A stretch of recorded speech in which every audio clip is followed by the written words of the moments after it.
అందరికీ నమస్తే అండి. శ్రీదేవి శ్రీలోకి స్వాగతం సుస్వాగతం.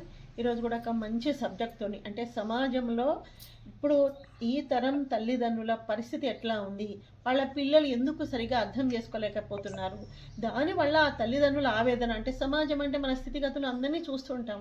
నాకంటూ ఒక ప్రపంచం ఉంటుంది, ఆ ప్రపంచంలో ఎంతోమందిని మనం చూస్తుంటాం కదా. మరి అలాంటప్పుడు విశాల విశ్వంలో కూడా ఎంతోమంది తల్లిదండ్రులు వాళ్ళ పిల్లలు అర్థం చేసుకోవట్లేదని చెప్పి బాధపడే వాళ్ళు ఎంతోమంది కూడా ఉంటారు కదా. కాబట్టి ఇది ఈ ఈ తరం పిల్లలకు నేను ఇచ్చే సందేశం అని అనుకోండి. అంత మంచి సబ్జెక్ట్తో నేను మీ ముందుకు వస్తున్నాను. నిజంగా చెప్పాలంటే మధ్యతరగతి తల్లిదండ్రులు ఎవరైతే ఉంటారో వాళ్ళకి ఎప్పటికీ కష్టాలేనండి. ఎందుకంటే మధ్యతరగతి వాడు ఏమనుకుంటాడంటే, నేను ఒక మధ్యతరగతి కుటుంబం నుండి వచ్చినాను, నాకు ఇంతే ఉంది ఉద్యోగం, నాకు ఇంతే సంపాదన ఉంది. కానీ నాకు పుట్టిన బిడ్డ అయినా సరే, కొడుకైనా సరే, ఒక ఎట్లా ఆలోచిస్తాడంటే అన్నింటికి అతీతంగా వాళ్ళు బాగా చదువుకోవాలి, నాలాగా కష్టపడొద్దు, మంచి ఉద్యోగాలు చేసుకోవాలి, నాకు పేరు తీసుకురావాలని చెప్పేసి ఆ తండ్రి ఆలోచిస్తాడు. తల్లి అంతే కదా. ఇప్పుడు ఈ గర్భమే అసలు జన్మభూమి ఎక్కడ, కొడుకైనా బిడ్డకైనా తల్లి గర్భమే కదా. మరి నవమాసాలను ఉంటావే ఇక్కడ, 9 నెలలు మొత్తము నిన్ను భరించాలి ఇక్కడ. 9 నెలల తర్వాత నువ్వు పుట్టి పెరిగి అసలు నీకు ప్రతిరోజు నీకు తన చేతితో అన్నం ముద్ద తినిపించి నేను స్కూలు, కాలేజ్, ఆ తర్వాత ఇంకా పెద్ద చదువులు, ఆ తర్వాత నీ పెళ్ళి, నీ పేరెంటం, నీ పిల్లలు, ఇన్ని అయిపోయిన తర్వాత ఇక్కడ వరకు సజావుగా సాగిపోతుందండి జీవితం. అమ్మ చాలా మంచిది, నాన్న చాలా మంచోడు, ఏదైనా చిన్న చిన్న ఇంట్లో చిన్న చిన్న పొరపొచ్చాలు వచ్చినా ఏమన్నా చాలా అందమైన ఫ్యామిలీ, ఇలా అనుకుంటారు. అయిపోయి అసలు పట్టించుకోరు ఫస్ట్ ఆఫ్ ఆల్. ఎందుకంటే ఆ తల్లిదండ్రులు అంత గొప్పవాళ్ళు, మా పిల్లల దాకా రావద్దని అనుకుంటారు ఎలాంటి విషయాలైనా. అలాంటి తల్లిదండ్రులకు ఏమైపోతుంది, వాళ్ళు పెళ్ళిళ్ళు చేసుకుంటారు, వాళ్ళ సంసారాన్ని వాళ్ళ జీవితాన్ని చక్కదిద్దుకునే ప్రయత్నం ఒకటి చేసుకుంటున్నారు.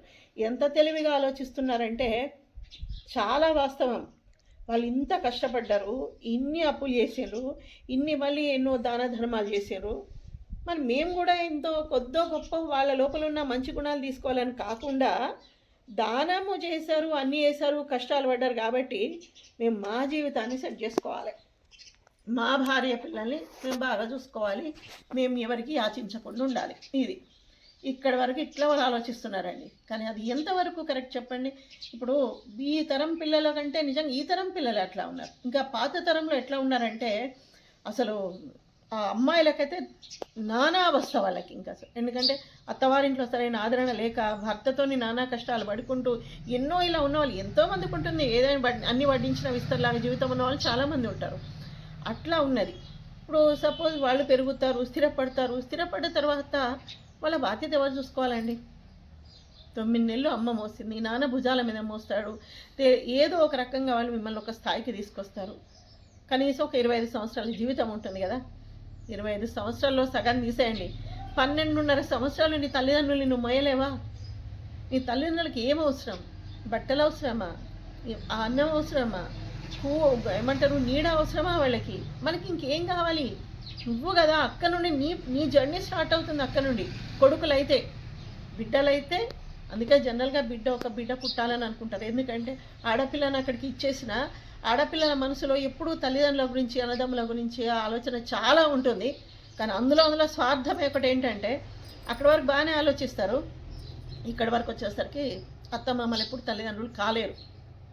అట్లాంటి పరిస్థితిలో ఉన్నాం మనం ఇప్పుడు. కానీ ఒక్కసారన్నా అమ్మ నీకేం కావాలి, ఈరోజు నీ పుట్టినరోజు కదా నాన్న నీకు, ఎందుకంటే ఒకప్పుడు ఉమ్మడి కుటుంబాలు ఉండేవి, కాలంతో పాటు ధర్మం మారుతుంది, మారినప్పుడు ఎక్కడెక్కడో వాళ్ళు స్థిరపడాలి, తప్పదు. కానీ కనీసం వాళ్ళకి దగ్గరగా ఉండడం, వాళ్ళ మనసుకి దగ్గరగా ఉండడం, వాళ్ళ అవసరాలు తీర్చుకోవడం, చివరికి కనీసం ఒక మాట వరుసకని మాట్లాడినా ఇప్పుడు కష్టమేమో అంటారు. కష్టమేమో. అట్లాంటిది నీ ఫీజు కట్టడానికి నీ తండ్రి పడ్డ ఆవేదన నువ్వు ఎప్పుడైనా గమనిస్తావా? లేదు, నేను కట్టలేను, నువ్వు ఇంట్లోనే ఉండంటే అప్పుడు నీ పరిస్థితి కదా. అట్లా కాదు ఎప్పుడు కానీ. మనం ఒక పూట మనం అన్నం పెడితేనే వాళ్ళు ఎంతో కృతజ్ఞతతో మనం ఎక్కడికి వెళ్తే అక్కడ మనల్ని పలకరిస్తుంటారు, ఆ అమ్మ నాకు ఒక ముద్ద పెట్టింది అని చెప్పేసి. అలాంటిది కడుపున పుట్టిన పిల్లలు చూసుకోరండి. అట్లా ఉంటే వృద్ధాశ్రమాలు ఎందుకు?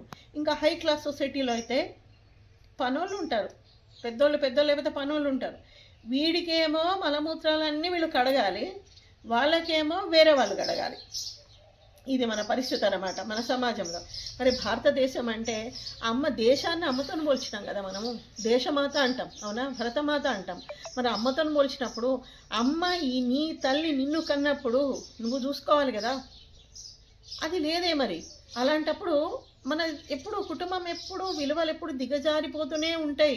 ఎప్పుడు నీ వరకే ఆలోచిస్తా, నా వరకే, నేను బాగుంటానంటే వాళ్ళని ఎవరు చూసుకోవాలి మరి? ఎక్కడో ఉండి 4 డబ్బులు పంపితే కాదు, కనీసం చక్కగా మాట్లాడడం ఒక్కటే బాగా గుర్తుపెట్టుకోండి. ఏ తల్లి అయినా ఏ తండ్రి అయినా నీ దగ్గర నుంచి ప్రతిఫలం ఆశించి నిన్ను పెంచరు.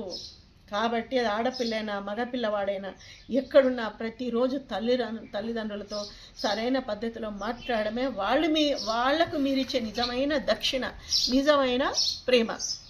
అది చూసుకోవాలి. తర్వాత వాళ్ళ అవసరాలు, కనీస అవసరాలు తీర్చాలి. ఇది కష్టం. ఇప్పుడు ఒక డ్రెస్ కొనుక్కుంటానంటే వాళ్ళ స్థాయికి మించి పెడతాడు మధ్యతరగతి తండ్రి.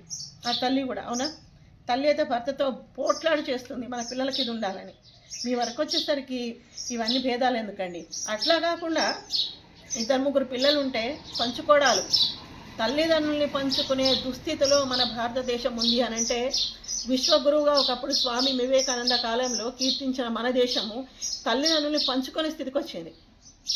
అది ఎంత దౌర్భాగ్యం అంటే ఆలోచిస్తే చాలా బాధగా ఉంటుంది. అందుకని ఈ తరం పిల్లలు బాగా అర్థం చేసుకోండి. ఒకప్పటి తరం వేరు. అప్పుడు చాలా వాళ్ళు అనుభవజ్ఞులు కొంతమంది ఉన్నారు. వాళ్ళ అనుభవంతో ఎదుటి వాళ్ళని నానా రకాలుగా హింస పెట్టిన వాళ్ళు కొంతమంది ఉన్నారు. కానీ ఇప్పటి తల్లిదండ్రులు వాళ్ళు దొంగలైనా సరే ఆ దోచుకొని వచ్చి పిల్లలకి పెట్టారు వాళ్ళు. మరి అలాంటి వాళ్ళని ఆ దొంగతనాల నుంచి కూడా బయటికి తీసుకురావాలంటే మీరు దొరల్లాగా బతికి వాళ్ళని చూసుకోవాలి కదా, దొరల్లాగా, అంతే కదా. అంటే తల్లి తండ్రి ఎప్పుడూ నీకు గురువులే వాళ్ళు. వాళ్ళ తర్వాత నీకు ఇంకేదైనా, ఏ బంధమైనా ఏదైనా నీకంటూ ఒక లైఫ్ ఇచ్చి నిన్ను సమాజంలో ఒక మంచి స్థాయిలో నిలబెట్టి నువ్వు హ్యాపీగా తిరగగలుగుతున్నావు అని అంటే, అది ఆడపిల్లైనా మగపిల్లైనా అది నీ తల్లిదండ్రులు నీకు పెట్టిన బ్రతుకు భిక్ష కదా. అలాంటప్పుడు మా తల్లిదండ్రులు బాగా చూసుకోవాలి కదా.